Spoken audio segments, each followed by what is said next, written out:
We are also awaiting the funeral services on Capitol Hill, the memorial really for Senator John McCain. He will be lying in state there in the Capitol Rotunda, the people's portion of the Capitol. We want to bring in Republican Congressman Adam Kinzinger of Illinois. He's a member of the House Foreign Affairs Committee, and John McCain had a huge influence on your career there, Congressman. Yeah, I mean, look, he was somebody I deeply respected. What I loved about him is he could frustrate you in politics one day, and you could be like, where's that coming from? And the next day, he could be the biggest fighter for some cause you believe in. And what I respect was his ability, as I got to know him, and I got to know him very well, was his ability to basically be independent and to say, you know, there's too many people in politics that are kind of just putting their finger up to the wind and figuring out which way they need to vote to get reelected. He was somebody that really had that country first attitude. He's somebody that was really hilarious. He was very self-deprecating. And I remember one time we were in Hungary and he jokingly introduced me to the delegation in Hungary as Henry Kissinger's grandson because my name Kinzinger.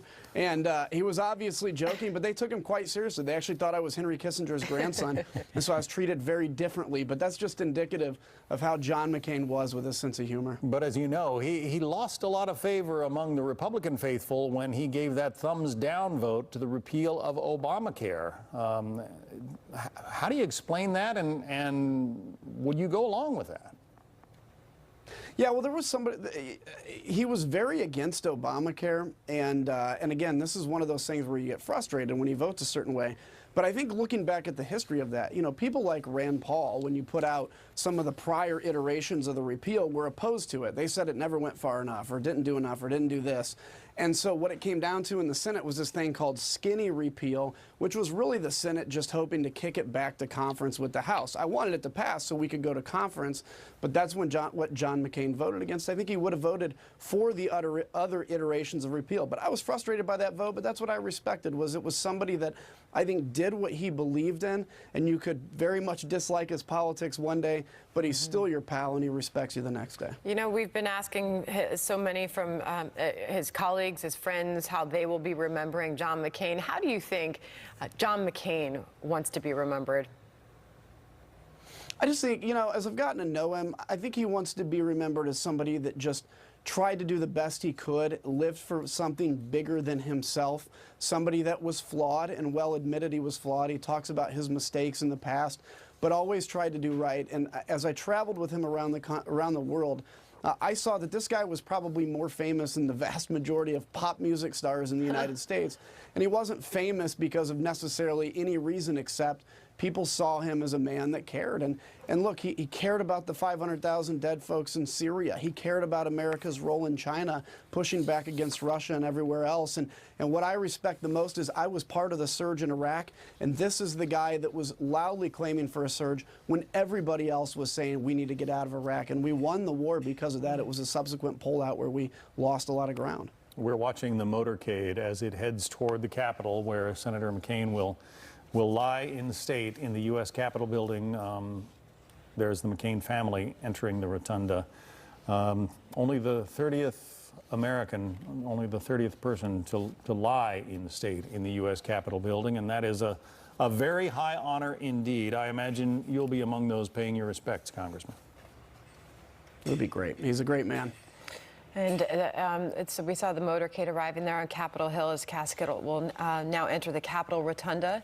As we look on at these pictures coming out of Washington live this morning, we'll continue special coverage here on the Fox News Channel. Congressman, if I could just ask you, after this week of remembering John McCain, as we will forever, Washington begins anew, and the U.S. Senate will move forward in his absence. And as you speak about his importance to U.S. foreign policy, what does Congress look like in John McCain's absence?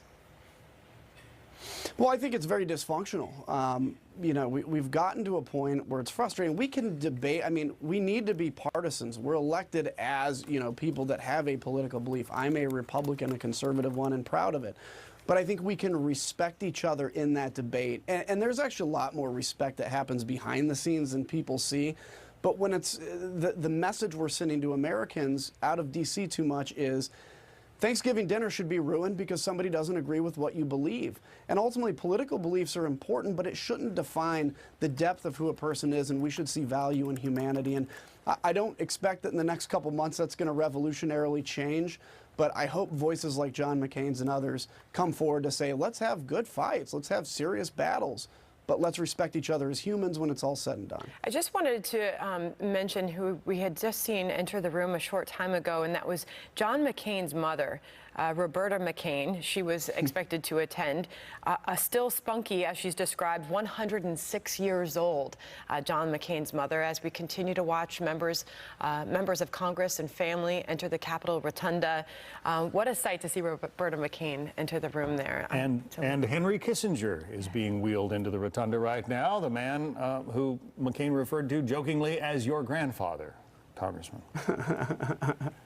Yeah, that's right. He always had a good sense of humor, and people around him loved him, whether they agreed with him or not. It's a pretty amazing guy. Former Connecticut Senator Joe Lieberman there. He and McCain work together quite often. Kelly Ayotte, I see among those gathered. One of the three amigos, right. By the way. Congressman, you're watching on at these live pictures for us inside the Capitol as John McCain's colleagues and family come forward to honor and remember him. What are you thinking as you look on at this? Well, you know, when I think of him, I just, you know, I can think of his witty sense of humor. You know, the other thing that really impressed me, I was, you know, among the youngest members of Congress, and I traveled with him, so you'd think I'd have a lot of energy. But compared to John McCain, I didn't. This guy would be up super early in the morning. He'd be up till late. And the whole time, all he's doing is doing like 30-minute meetings with people from different countries. And I remember sitting in some of those meetings and having to chug coffee because I was getting pretty exhausted of these conversations.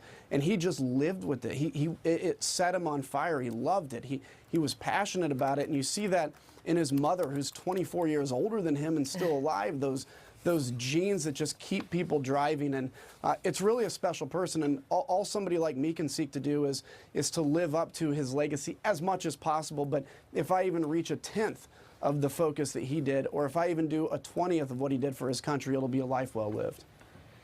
Looking live at these pictures at the Capitol as John McCain's motorcade arrived a short time ago there in Washington after a very emotional ceremony yesterday, John. The camera caught Warren Beatty standing there, the actor, and his wife Annette Bening. Not somebody that I would have imagined would have been, you know, in the front row or in the gathering for Senator John McCain's memorial service there on Capitol Hill, but there he is, along with former Pennsylvania Governor Tom Ridge. He is also the first Homeland Security Secretary.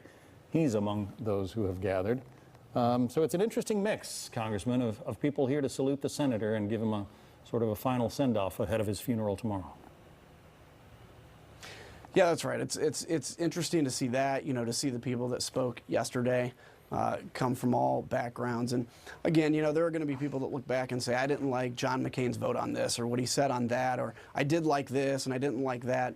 But that's what he wanted. I think he wanted to be known as somebody that was independent. He admits that he makes mistakes. He's made mistakes.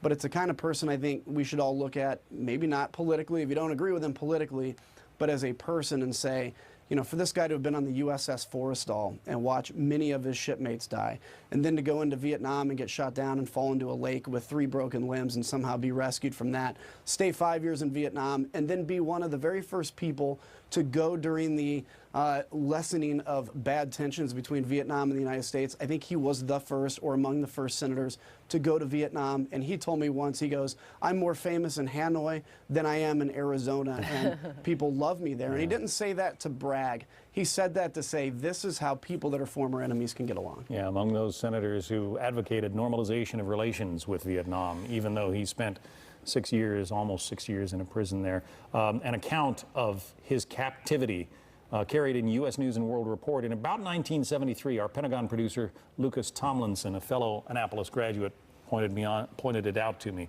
It's quite a gripping account, and people can Google that. take a look at it. Congressman Adam Kinzinger, thank you for your time this morning, and thank you for sharing your goodbyes and your memories of the late Senator John McCain as Washington prepares to say goodbye this morning. Looking live at Capitol Hill, where we are awaiting a ceremony for an American hero. John McCain's casket due to arrive this hour at the Capitol Rotunda, where he will lie in state.